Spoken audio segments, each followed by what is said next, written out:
Hey, remember when Superman fought the Incredible Hulk? Or when Batman teamed up with Daredevil and Spider-Man to take down crime? Well, DC and Marvel just announced they are reprinting their classic crossover collections into two oversized hardcovers. Now, the DC vs. Marvel Omnibus and DC vs. Marvel The Amalgam Age are both available for pre-order right now at Organic Price Books. So if you want to learn about Dark Claw or the original Spider-Boy, go ahead and place your pre-order. You'll get over 30% off and you'll save $2 every time with code BJKicks at checkout. Just visit comicsaredope.com/crossover. That's comicsaredope.com/crossover. All right, guys. So my next guest, this is what I'm really excited about. This next guest is an artist that I was actually introduced to by Stephanie Williams, the writer. But this is the artist on Moon Girl and Devil Dinosaur, Wreck and Roll. If you go through her Instagram, like you will quickly fall in love with her art style. And I'm excited to talk about it and all of the inspirations here with Miss Asia Simone. How are you today? I'm pretty good. It's a good day today. So thank you for having me. Oh, no problem. Thanks for coming on. This has been in the works for a little while. I'm excited about it. Yes, yes. I'm very excited as well. I love being able to do interviews and talk. So I'm here for good times. I appreciate it. Nice, no problem at all. So I guess we'll jump right in. So like I said, I was introduced to your work with Moon Girl and Devil Dinosaur Wreck and Roll, Mhm. which is awesome, by the way. I was looking for my copy to just kind of have on display during the episode. I think my daughter has run off with it because I can't find it. But um, it's I don't know, your art style for me is just super refreshing. But I'd love to know maybe how long you've been into art and what inspired you and what got you started. Yeah, so I've been drawing pretty much my entire life. I started kind of like doing serious art classes and like I want to say second grade. But the thing that always inspired me the most was cartoons. I'm a big cartoon lover. Um, modern cartoons, older cartoons. I love anime. And I've been reading a tons of like comics and like things, especially in the Western hemisphere as well as manga. I mean, I just kind of constantly am consuming cartoons and fiction, so that's like my biggest inspiration. Got you. That's funny because you can see it in the art. So now I gotta ask, what were your favorites? I won't put you on the spot for a top five, but what were some of your favorite cartoons coming up?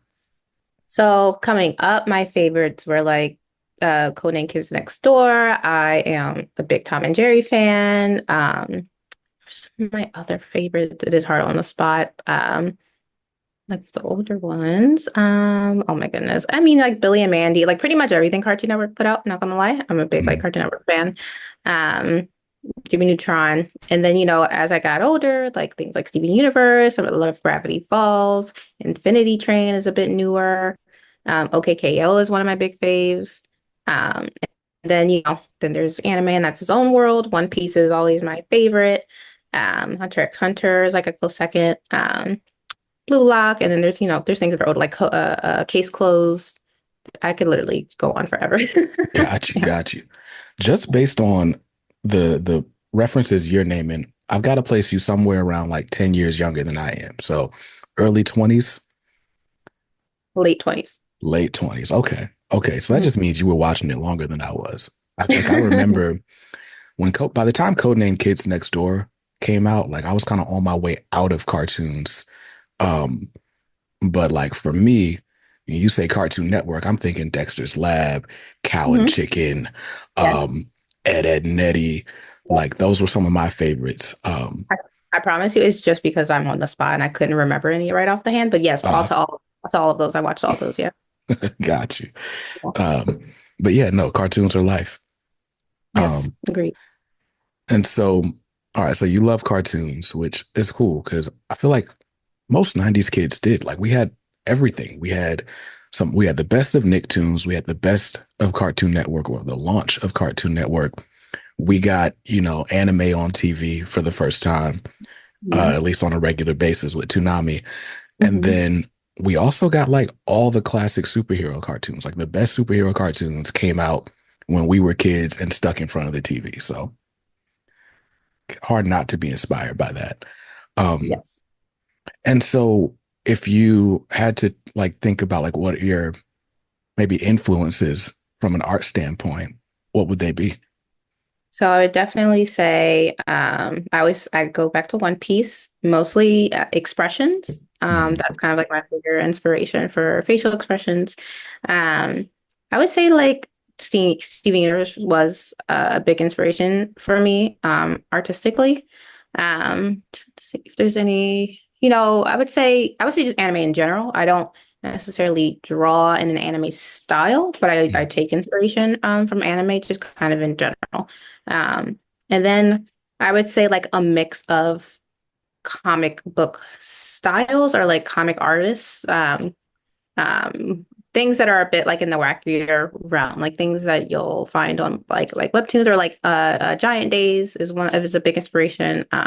So I kind of just like blend all of those things together, and I think that's kind of how my style comes around.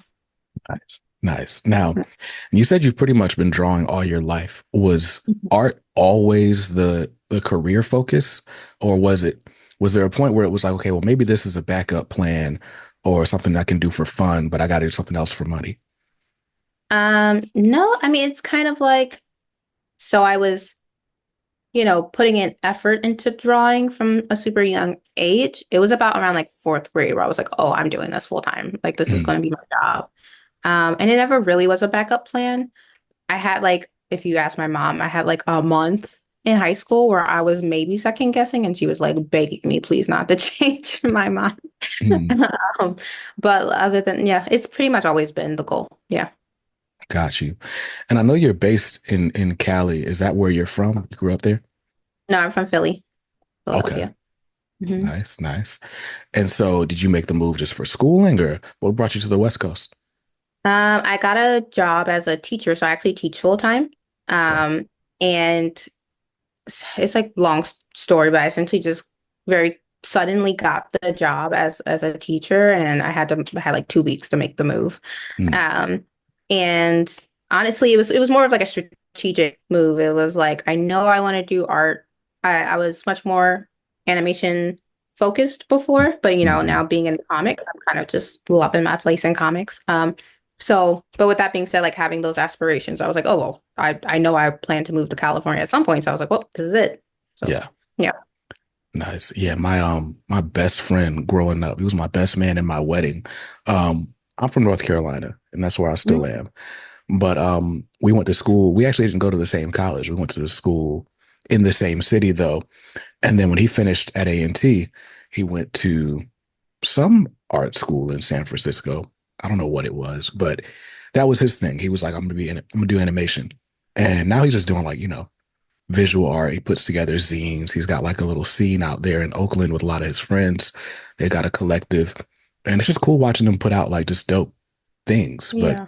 yeah, West Coast definitely seems to be a hot spot for artistry. So Yeah. I will say like, and it still is working out in that like, me being more in the convention scene and just meeting people. I mean, a lot of people are just over here. So, it does really work out in that I get to meet and talk to and engage with a lot of professionals over here. mm. Yeah. And so what's interesting to me, right? Like we've talked about like your style, your art style sort of being anime and or animation inspired. And I was going through like, because there's always a point in the show where I have to try to describe an art style for the audio listener. And scrolling through your work on Instagram, uh, it's hard to describe because it's like I can see the inspiration, I can see the influences. Like all I can say for the audio listener is like, if you've ever watched a cartoon, you've probably seen a little bit of what makes Asia's art special. Like I'm looking at, there's a series you did, Boon Girl, Devil Dinosaur, with Miles or Lunella and Miles, and your Miles looks very like Proud Family inspired. And then like you scroll down a little bit more, and you've got some stuff that very clearly seems anime inspired. You can see the Steven Universe expressions on this Wu Jin piece, like Mhm.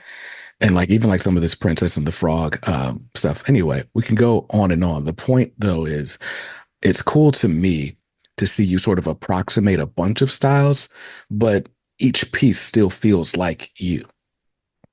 Yeah. Yeah, I've gotten that a lot actually. And I guess it's like I'm still I guess I feel like it's only been solidified in my mind the way it must look to other people because I used to think like, oh, it must look like everything you've ever seen. Like it must look like all these other types of styles because I just picked a bunch of things that I liked from different like honestly I don't know if I want to, but I totally could like label exactly where I've gotten certain things from. Right. Um so that's kind of how I expect people to view my art, but then people say that it just feels like its own thing and I'm like, well that's good to know. That's a good That is thing. for Yeah. sure. And so, um, I gotta ask, like having a style that's so unique, though it draws, you know, references from things that are familiar to us, um, it very much stands out from like other comic artists. Have you felt that's been like a strength, when it comes to getting jobs, or has it been a detriment at times?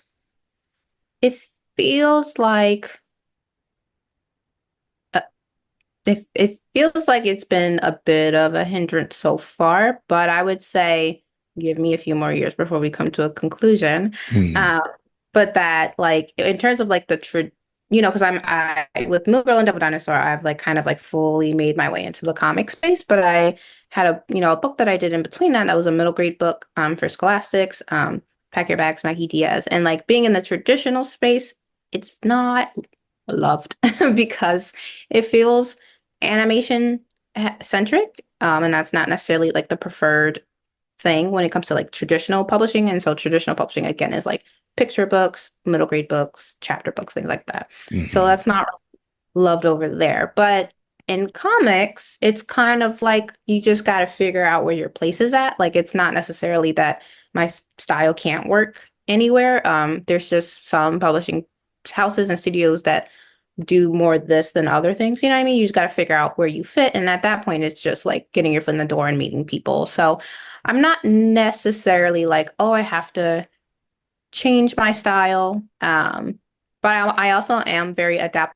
Like even doing the Moon Girl book, getting that job, I think was in part that I had things that looked similar. And so then once I got the job, it was, can you stay on model? And the answer is yes, yes, I can. Um, Right. but then the middle grade book I did was to help out a friend, and that was her style. So I had to mimic that. And so like, style shifting is kind of like what I do. But Hmm. yeah, I'm not concerned yet. That's what I gotta say. I say it's a little wary in these waters, but like I think feel like, it's just early. So yeah. Right. And so I guess I'll ask just for the aspiring artist listener, how has it been sort of making your way? Like what were some of the first steps that you took to get where you are now? So I've said it in many other places, but getting the Moon Girl book. Honestly, it was just a weird, crazy story. I just kind of Scholastics to reach out because it's a project with Scholastics as well. And they were like, "You want to do this Marvel book?" And I was like, "Yep, I sure do." And that was kind of it. But Hmm. but what I was doing at the time, I was posting a lot on Instagram and I was posting a lot of my character stuff, which was very like much in my style. So, it worked out for me, like doing my own style and my own thing worked out for me in this instance because they needed someone with an animation looking sense to their work to do that project. And now that I'm going to conventions again, meeting people, since then it's just been I think it's about building your brand. At least that's where I'm at right now is building my brand. So showing more of the world what I do and like what I'm into, and trying to figure out ways that I can implement that into the scene that we're in. Hmm. um, so yeah, it's kind of I guess if I had to give any advice, like if I were to cap off the thought, it would be to, do the things that you're interested in, go full force into them. And, you have to treat art, being an artist, like it's a lifestyle. Like I wake up and I draw, I just draw all the time. I'm starting to post as much as I can. And I'm trying to put myself out there. So Hmm. it's just a lot. And that's why I'm saying, like, it's hard to make any definitive statements about where I'm at and how people see my work because I just feel like I'm so early in my career. Hmm. So right now I'm just trying my best to meet people and get to know people and to figure out how can I do more things. But I will say what gives me hope is the stuff that I like the Thor and Loki double trouble with Marvel. I'm so obsessed with that book and with the Double Trouble series because it's one of the few comics I've seen that have such an animated style to it. Right. And like if they can do it, I think I can do it. So like I really um I have like faith that I'm going to be able to do more in the future. Yeah, for sure. Yeah. It feels like there's a lane right now um, for like these sort of animation inspired comics that are generally aimed at kids, like middle grades, to like some YA stuff. But it's huge right now, right? And Mhm. it's weird though, because most of those projects aren't necessarily managed by the big two, even though they use their characters. And so it's like you're at conventions, but it's a different set of people you got to talk to. Um, and it also seems to be like very closed off. Like, I don't know, like it doesn't feel like the ideas necessarily start with the creatives. It's almost like we got to publish a book like this. Do we know a writer that can do that? And then we'll find an artist like where I've heard so many other like sort of comic origin stories. Like, yeah, I had this pitch, and so I just walked up to an editor and was like, "Hey, here's my pitch," and they're like, "Okay, sure, let's do it." And so it seems harder to break into that space in that way. Yeah, trying to think. Well, that's the thing is like it can be. Hmm. Um, I feel it feels hard I feel like I don't know where to land. Where it's like I see it as like metrics because in my opinion, like it can be hard it definitely can be hard to Hmm. get in. But it doesn't feel as hard as getting into animation. I mean, like No. there's like certain like industries that are like right beside it that Yeah. feel more difficult. And I would say like I think the one thing that comics maybe has um compared to I think comics is the most experimental Hmm. out of like the some of the popular forms of in the art industries. I think like comics is kind of like the more fluid, the more experimental, and the more kind of like brave to like try different things. Hmm. But you know, just like any other industry, there can be the same person syndrome, or it's just especially when you're a person of color, like it can be Hmm. hard to break in. Um, and I would say if you're trying to break in my opinion, I think your biggest thing should be craftsmanship. I think you should be looking at not necessarily about changing your style, which whatever you want that to be, but how can you sell your style based on its quality, like Hmm. how well can you draw? You know what I mean? Right. Uh, I think that's the big thing that people maybe miss. I don't like even though it's not to say that there aren't other hurdles and that your styles and all that those things can't be a hindrance, but just that um I think whatever industry you're trying to get into, I think you need to look at what the bar of like expectation of quality and craftsmanship is. And if you can meet that bar, you probably can get in. You gotta just meet the right person, and that could just be going to your local convention and like seeing who's there and like running into somebody. Yeah. I will say, Yeah. like, just from this side of things, like in the media space, it's very small. Like Mm, what I found once I started this podcast, yeah. and even me starting this podcast was kind of like at the behest of a publisher. Um, Dynamite had seen some of my stuff on YouTube and were like, "Hey, you're interested in doing some interviews?" And I'm like, "Sure, why not? Let's dust off this podcast."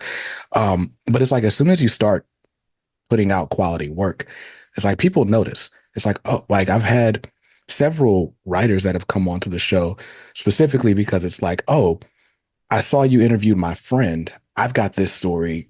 Can we talk? And I'm like, oh, Mm. yeah, let's do it.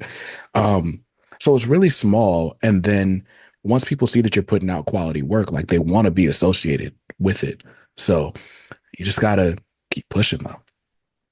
Yeah. Yeah. You gotta keep pushing, and I think you have to ask yourself, what are you willing to deal with? Like, being a full-time artist in any capacity, whether you're an author, a writer, or whatever you're doing is a difficult thing to do.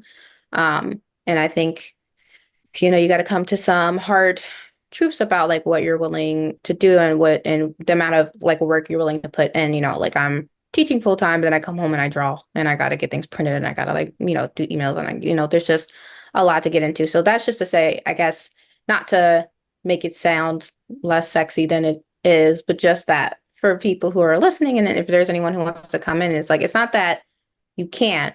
I just think you have to be comfortable with the idea that you're going to be working harder than you think, you know? Yeah. Yeah. I was just watching, well, one of my friends started a health tech startup. Um, and she was posting about just entrepreneurship and how it's just like, oh wait, it wasn't her that posted. She reposted someone else. But anyway, but the post was all about like how entrepreneurship is like not the answer to, whatever problem you're dealing with. Like if you're signing up for entrepreneurship, you're signing up for more work. So like understand you got 3, 5 years where you're gonna be putting in a lot more than you're getting out. And if you're cool with that, then be cool with that. But just know like the grass ain't necessarily greener. True. Yeah, yeah. It's kind of like, even talking to people who are much further along in the industry, there's always something that's coming up or something that's frustrating so it kind of comes down to like, do you love it? And, even as like a person who teaches, I teach digital design and illustration. And sometimes I have students, not all the time, but sometimes I have students who like, they're like, I want to do this. I'm like, okay, but it is work. Like it's not easy. Um, there's no easy way to put out quality work in my opinion. Mhm. And getting noticed is even harder because you could be great. You have the best work in the world, but if no one knows about it, no one sees it, they're not looking for it, well then it doesn't matter. And that's tough because I feel like being an artist is one of the few jobs that constantly asks you to prove yourself. You Mhm. know, there's like people who they get a degree, they got hired for the job, and they if they want to, they can be set at that one company, that one place for like 30, 40 years. Um, and that's just kind of is what it is. But as an artist, even in studios, sometimes at least from, not that I've been in studios, but from what I've heard, like, sometimes you still have to like apply and like you still have to apply for the next job. You know what I mean? Like you have to see if your portfolio is up to par.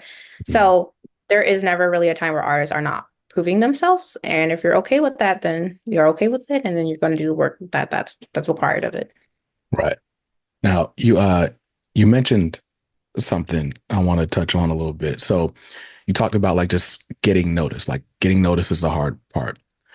Could you describe the first time you felt like, oh wait, like somebody sees me, this is going somewhere? Well, I will say, maybe it's kind of well, I guess I won't play the comparison game, but I guess like the first time was probably like right before I graduated college. I got contacted by the Eagles, which yay, home Nice. team, like to do like a poster for them. And that's they for those game day posters, they do reach out to the art schools in the city. So it was like, common to do it with students. But that was like a time where I was like, oh my goodness, like I'm doing this. This is my I'm not no, I'm sorry, my cat is really asking for my attention right now. Um, It's all good. but that was like the first time I was like, oh, this like bigger company giving me like more money that I've like gotten on one job is like contacting me to do a thing. And like my parents are like big Eagles fans and like I I'm not a sports person, but they're big Eagles fans. So like it was like a holiday for them as well. So that was kind of like the first time I was like, oh my gosh, like I'm getting noticed. That's awesome. But I will say like getting the Marvel job for the first time and no one else knew about it. But when Mhm. that happened, I was like kicking and screaming and rolling around on the ground and jumping up and down. So so that was like and I would say that was the one that felt the most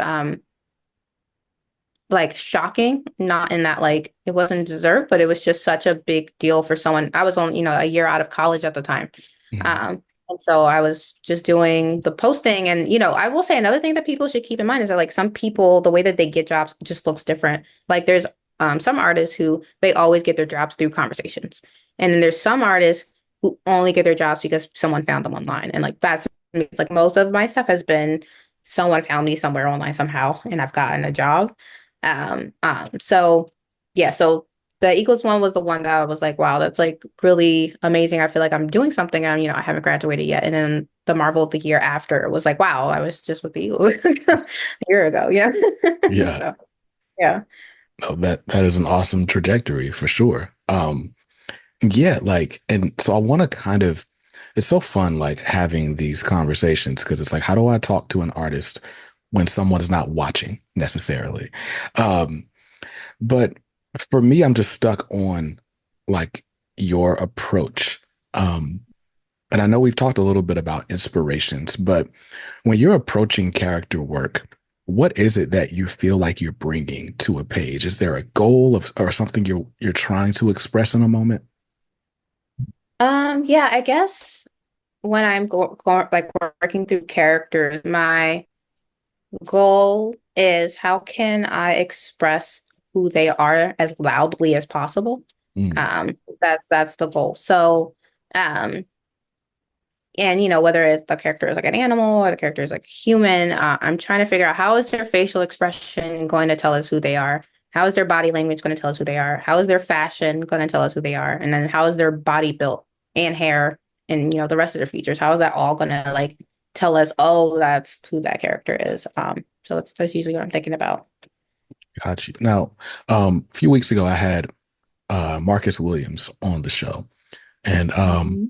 Marcus also does a lot of like character designs and mashups and stuff and throws them out on Instagram.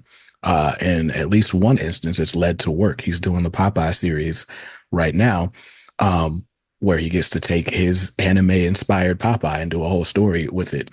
But he's talked about like being strategic about posting sort of this fan art, if you will, just because he likes it and so that it protects him in the event that like he's got a character that that's completely original and that he wants to himself or whatever, but maybe somebody else has more resources or could ape it or something.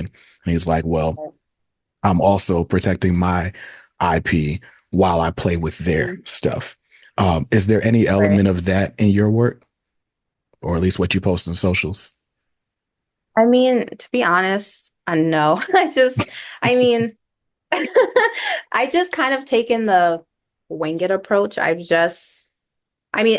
like doing fan art, but it's not something that I do often unless like I'm doing like right now Inktober's going on. So like if I'm doing a challenge like that, that's usually when you start to see me do more fan art. Hmm. Um and yeah, like he's not wrong in that. Like you could totally get your things stolen and like that's a possibility. I just kind of like since I've been posting online so long, I don't know. I'm just kind of like, man, look, man, I don't even want to think about it too hard anymore. It just, because I guess it's just like when you're an artist, it's like if you always have the possibility of someone stealing something. And maybe I'm talking from a privileged position because it hasn't happened yet. So maybe once it happens, I'll be like gut wrenched and I'll decide to take everything off. Hmm. But no, I think my drawing is very intuitive. So I think maybe that's part of it too, is that like it's not that there's anything wrong with being that strategic. In fact, it's probably very smart. But I think that for me, every time I draw something, it's because it's something I feel like drawing. Hmm. So like if I don't feel like drawing fan art, I'm not drawing it. If I want to draw my own stuff, that's what I'm drawing. And if that's all I got to post, because that's all I've been drawing all month is my own stuff, then no, well, that's what we're posting. Right. And so you talked about like um, wanting to express whatever the character is expressing as loudly as possible. What is it about? Uh, I don't know. Is it just your personality that wants to make things like sort of bodacious in that way? Um, or is it just come from like, I don't know, maybe growing up on like Looney Tunes or something, right? Where everything is just in the extreme. I think that's what it is. I think I'm just kind of a student of animation and of cartoons. Kind of like at heart. So that's kind of like my philosophy is to push it as much as possible always. Hmm. And also it's the thing that entertains me the most. It's kind of why like One Piece is one of my bigger inspirations for character expression because I mean the expressions in that show are just absolutely ridiculous. Um, but you're never confused, you know what I mean? Like when you're reading something, in fact, I would say that's why I'm also a lover of modern art. And when I say modern art, I kind of mean like every year that goes by, I'm always kind of the biggest fan of like the newest thing, kind of like whereas like some people love to stay in like the older world and like how things used to be. But I feel like as even as like animation continues to has continued to grow, it's gotten very expressive in like many different types of ways. And so with that being said, I just feel like that's kind of where I've learned I just feel like I'm a student of that, of like pushing the expression as much as you can. I feel like I've always had issues with older styles or some art styles where the expressions are very subdued. I find that I'm just not entertained. So Mm, I'm just trying to bring the same entertainment to my audience, I think. yeah. No, that makes sense. There's like the your art, I would say that there's definitely expressiveness, but there's also like a fluidity there. Mhm. Like, it's not crazy locked into like some sort of anatomical structure, which is not to say it's not sound, like proportions are there and stuff, but it's like it's whimsical might be too light of a word, right? Like that might make it sound like it's just kind of whatever and haphazard. Mhm. Um, but it's very fluid. It's like it feels natural. It feels like, it definitely it reminds me of watching those being a nerd, watching those extras like at the end of the Disney movie where they're showing how they animated Mickey to just look so bouncy all the time. Yeah, I really appreciate that. Yeah, I feel like I think that's another thing that's actually like I don't know if I should be worried, but I feel like I've been told that like when people see my work, they know it's me, which is like I'm glad you guys feel that way because I get worried sometimes and I'm like I feel like this is so much different than that last thing that I just did. Mhm. Um and I'm like I get worried that maybe I'm doing too many things at once, but again, I guess it just comes back to my me drawing from an intuition like standpoint where I'm like, I just want to draw what feels right in the moment. And sometimes that's pushing uh, design more than what I would normally do. Like, sometimes I have characters that are like kind of like squeezing and pushing and pulling in a way that's very reminiscent of like a Looney Tunes. Mhm. Um, or I'm like kind of playing with like these weird anatomical proportions in like a way maybe reminiscent of One Piece and like the kind of like long, stretchy thin bodies and stuff like that. But then other times I'm going very like the Batman series with like very like structured and like Mhm. big shapes. It's kind of like I just kind of go based on what I think the story needs. And that's another thing I will say. I haven't mentioned this, but I draw from a story mindset as well. So there's a lot of artists who they just think of a cool idea in terms of like visual. Like they're like, this would be something cool to look at, and then they draw it. But like if I don't have a story in my head behind what I'm doing, I have a hard time finishing the drawing. So Mhm. pretty much if you ever do anything that's my own character, there's some type of story behind it. Like I'm even if I don't tell you what it is or I didn't post about it, like even like my little star babies and cloud babies I just posted, Mhm. there's like a whole story and concept I've been like thinking in my head for like years. So like when I draw something, there is a story attached to the character. It's never just, which is also I think why I draw a lot of characters. And I kind of wonder if that's similar for Marcus. I do a lot of character drawings because I think I'm constantly thinking about character within stories. Mhm.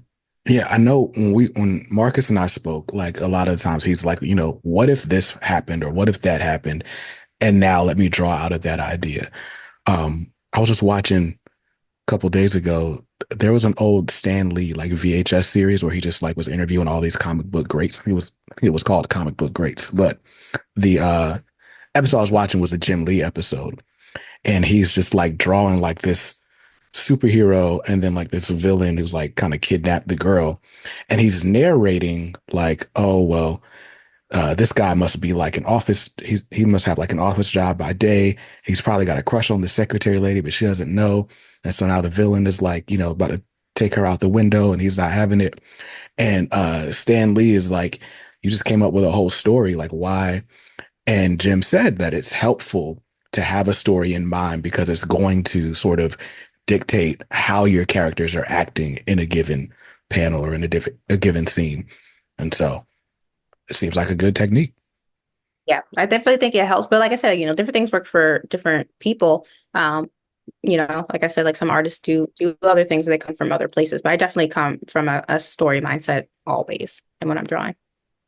And with that story mindset, how has it been, right, going from doing illustrations, kind of doing whatever stories in your head to now working with different writers and basically putting art from a script? How's that going? I gotta say, I'm obsessed. I'm obsessed with it. I love working with writers for so many reasons. I am an aspiring writer. I do want to write more, and so I'm learning a lot, seeing how writers do their thing and how they think.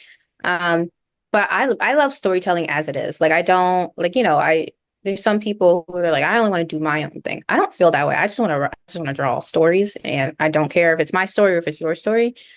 So I love, experiencing kind of like the passion that writers have and how they feel about their story, and I love being able to bring it to life. And it feels like I get to connect with them on such a kind of like deep mental level. Like even with Stephanie, we didn't really get to talk to each other till kind of, and Mhm. so I messaged her, hey, she designed, there's like a group of characters that are new to the Common Girl universe within Moon Girl and Devil Dinosaur Wreck and Roll. And Stephanie was the one who, kind of came up with their descriptions. And so I messaged her like after I was done my part of the story, and I was like, hey, do you want to see your characters? She was like, yes, I would love to. I would love to see the way they look.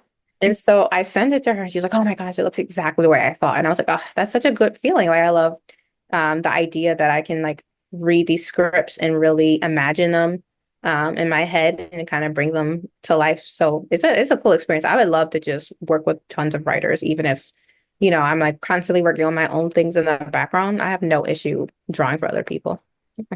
Yeah, for sure. Um, yeah, no, Stephanie's cool.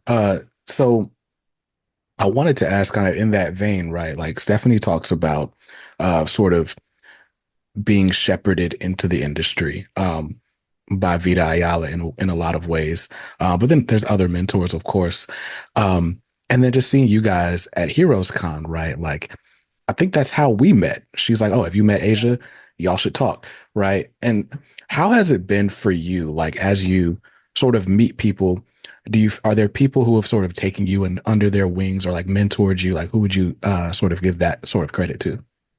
Yeah, for sure. I mean, I feel like everyone I meet is kind of being my mentor some way, somehow. Like, Stephanie, she's really good at like kind of knowing like the industry and like how to work the industry. So she'll give me great advice. I met Ray recently, who's done himself some of like the backgrounds, or a lot of not some, a lot of the backgrounds for the longer run of the Moon Girl and Double Dinosaur series.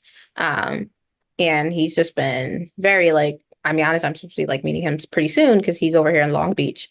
So we, decided to like talk with me and tell me some, teach me some things about like writing. Um, there is like Javon, which I don't know if you've met Javon, but he's kind of like, yeah, you better, yeah, he's always like at what I feel like every convention, It's but that man lives on the road. literally.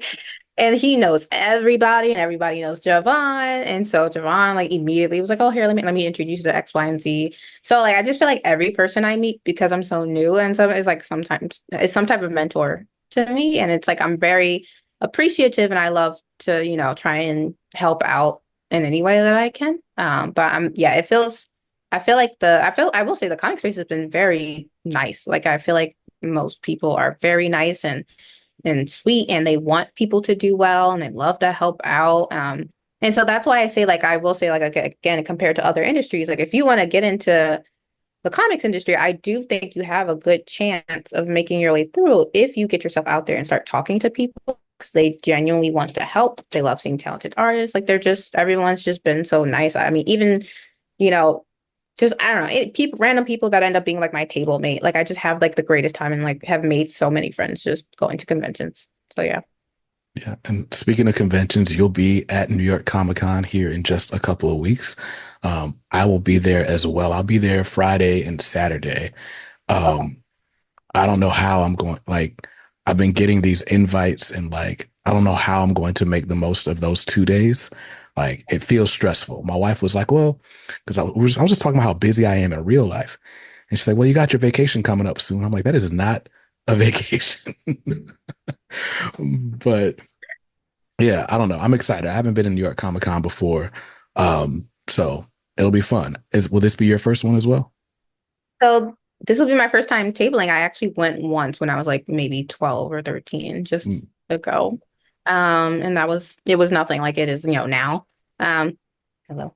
But yeah, this will be my first time tabling there. I'm like super excited. I've been trying to like get prepared for it, and that's been making my head spin. But I'm excited, one, just to be there and like again to meet more people and even meet like possible fans. But also I have a, panel on Thursday. Okay. that I'm actually doing with Amy Reeder and Chris Robinson. They worked on like the original Moon Girl series, so I'm doing that on Thursday. I have another panel on Sunday technically, but I don't know how much I'm allowed to say yet because there's still things in the works. Gotcha. So yeah, so I just like if people look out for me, my table is 828. I'm pretty sure that's my table. And yeah, so I just like I hope like people come check me out. Come look for me. I'm super excited to be there. Nice. What time is your Thursday panel? It is at I want to say 6:30. It's either 6 or 6:30 p.m. Okay. Yeah. I might actually make it. My flight doesn't land in New York till 2 p.m. Thursday, but Chris's episode actually just came out today.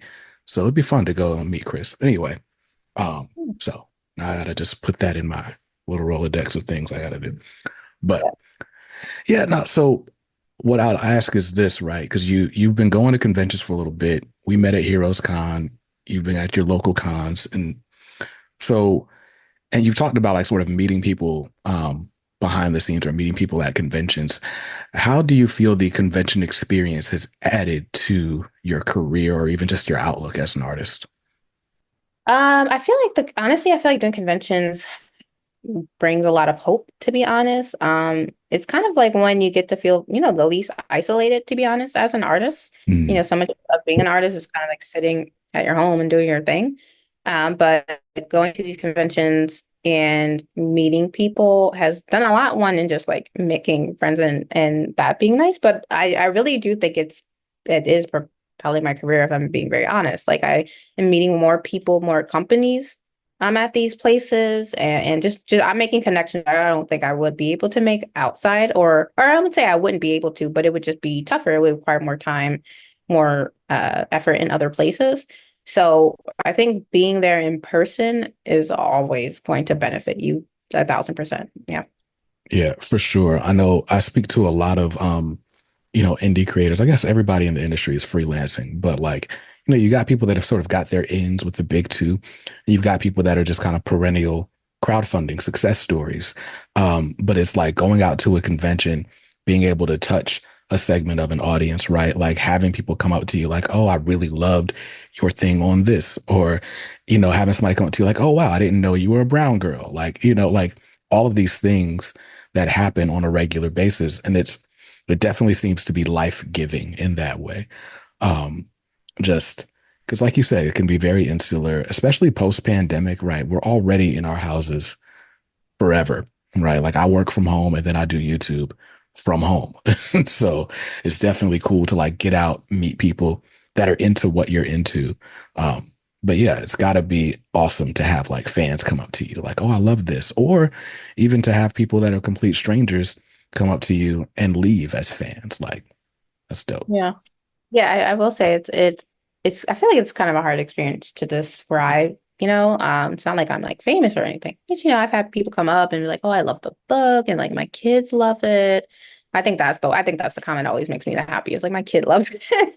Um, and it's just fascinating. I guess I'm just like appreciative to be in that position because it's the reason why I draw, other than Mhm. just loving it. Like I love making stories for people to consume and to enjoy and to be a part of that is amazing. And it's kind of like feels like you got to take a step back and realize that that's what you're doing. You're curating an experience for someone to simply enjoy. And I think that's another thing about art that's just amazing. Like um all jobs are do their part in society, but it's amazing the way that art is, in some form or fashion, one purely entertainment, but also you get to, if you want to, if you teach things and represent people, represent groups and create like positive representation for groups that you care about. I mean, that just is, I think, a great thing to be able to do.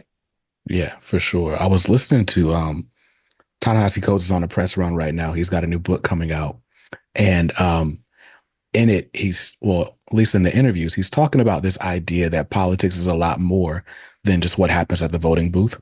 But it's like, I'm learning, or he says he's learning that like all these outside experiences kind of shape how we view things, right? Like who's human, who's not, like who's worth discussing, who's not, what's worth discussing. And so, like, what that really does is bring like a sort of higher calling to writers and artists and artisans of the days. So it's an important job. And I think I don't know, for me, I'm excited. Like, I feel like I grew up in the 90s. And so, unbeknownst to me, the 90s was just like a huge time of like Black renaissance. Like, Black people were everywhere. And so, like, for me, Black people ran the world and it wasn't a question. Right. Yeah. And so, like, going up to like now, where we're in like these like weird wars against diversity somehow, and like just it feels like we got to fight to get like every little bit of progress and freedom and all that. It's really cool to see um be able to go to a comic convention and there's people that look like me, like, hey, she made this thing that you love, right? Like, even for my daughter to be able to watch like Moon Girl, Devil, Dinosaur, or for even the littlest one, there's this show on PBS called Lila in the Loop, and it's this basically Moon Girl without any kind of powers, but it's this little Black girl doing STEM projects for preschoolers.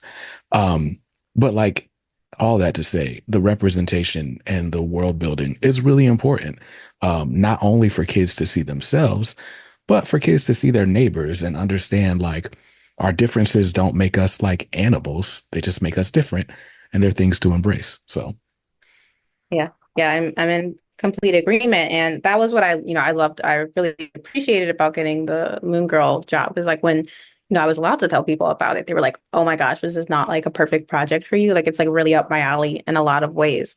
But yeah, I would have killed to see like, a Lunella. And it's not to say like you said, like from the 90s, like, we had Black representation. It's not that we didn't, but mhm, I think Lunella exists in a space that as like a comic animation nerd that I am, that I didn't get to see much at all.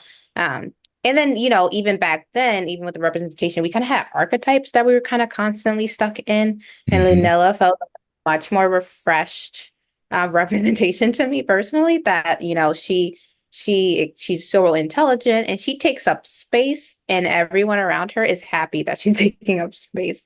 right. And like I love that about Moon Girl and like Lunella, and the way that I've got to see her reflected in the Moon Girl series on Disney Plus and on Disney, as well as like in the book that I got to work on, and that she just gets to exist and breathe and love and learn and hurt and make mistakes. And it doesn't feel like it's against her, or that it's an issue. And I gotta say that I love that, especially with I'm just gonna be honest, honestly, with her being darker skinned as well. I'm sorry, but like I just Mhm.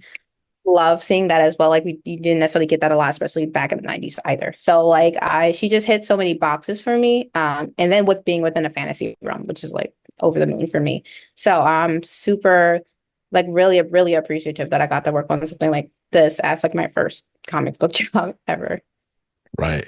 For sure. No, like it's funny, like just looking at depictions over the years, right? Like, cause I can name all the Black kids that I remember in cartoons growing up, right? And you're right, they all fit an archetype, right? You had Gerald on A Arnold, you had Vince on Recess, right? Like you had Homeboy on Captain Planet. Like they all kind of fit the same mold, same build. Um, but it's cool to go from that to some of the things that we have now. I think there's definitely further to go. Especially in comics. Um, but hey, I mean, for now we got Craig of the Creek, so it's cool. But, but Awesome. I love that show. Yeah. Um, so obviously it's super early in your career, right? But as you are sort of navigating and charting a path, what would you like to say that the mark that you're making is? I think two things. I think I'm touching on the things that I really wanted when I was a kid, especially as, a little Black girl who very quickly was kind of consuming anime. I think what I want to bring to the table, and I think what I am bringing to the table, is being able to see little Black girls just being the cutest little things, and that is just celebrated. And I know that sounds like simple, but I just feel like we don't get that a lot. Like I love, when you look at my art, it's very cutesy. And I love sticking to that because I did not get to see that. Like even like number five, like from Conan Kids Next Door, like I freaking love number five down, Hmm. but I still didn't feel like she reminded me of me when I was Right. younger. So I'm like, Lunella reminds me of me more than anyone I've ever seen out of all the cartoons and comics I've ever read. So, I want to kind of merge the kind of like super like girly pop things that I've come to see in like anime, and I want to merge that with like, kind of the Black American experience and like because like, we exist in those spaces as well. So I think that's what I'm bringing to the table is that I get to bring this very like cutesy, adorable, but pleasant and optimistic view of the world Hmm. to us, and Yeah. that's not to say that that's more important or better than the other points of view or perspectives, but that I feel like that's the lane that I'm in, and I feel like I do good in that lane. Yeah. Yeah, for sure. Nah, it's, I don't know. It maybe with the exception of Susie Carmichael, right? Like Mhm. anytime you see black girls on the screen, it's a lot of times it's like they got to bring the sass, and we're more, or you guys are more, right? Like there's more to it. There's more to the experience. So yeah, I'm excited to see different depictions, varying depictions, because like it's all us, right? Um, but there's more to us than what you've seen. I guess is the point. Yeah, exactly. Yeah, I agree. Yeah. Cool, cool. Well, I'm excited to see you sort of continue this journey. And in that vein, is there anything you've got in the works that you can even give us a little hint about? Not really. Everything, everything is like a little bit early and hush hush and behind closed doors. I don't even know what I would get in trouble for. So Hmm. I can't really give a sneak peek. But what I'll say is that when you ask about working with writers, that is a thing that is happening. It's very early, but it's happening, and I'm actually pretty excited about it. I think I'm going to be able to bring some of those things I've been talking about, working with writers that I've been meeting. So things are coming, but I can't make any promises or tell anything. Nice, Yeah. nice. Well, look, I'll definitely stay tuned. I will see you at New York Comic Con. And for those in the audience who would like to keep up with your adventures, where can they follow you? So you can follow me on Instagram at Asia underscore Simone 405, and then on Twitter at Asia Simone 405. I would say those are the best places to find me. So yeah. Awesome. Well, I will leave those links in the description of this video and in the show notes for the audio listener. You have Asia to thank because she told me that we had to release this as a video. It was going to be too boring if it was audio only. So you guys get the video on day one. Say thank you to Asia. All right. Good. And with that, Asia, thank you so much for doing this. Thank you for your time. Again, it was great meeting you. I'm excited to see you again, and I'm looking forward to following your career. Like you just get to be on my shelf with all my cousins in the industry, as I call them. Thank you so much. This was such a great interview. I really love talking to you. So I really appreciate it. This was great. Yeah. Oh, no problem at all. You're welcome back anytime. And when things are less hush hush, we'll talk about them. Yes, for sure. Awesome. Awesome. So, well, you guys out there, again, thanks to Asia. Thanks to you for listening. I don't know what you're doing after this, but you should stay safe, stay awesome, and read something dope today. Peace.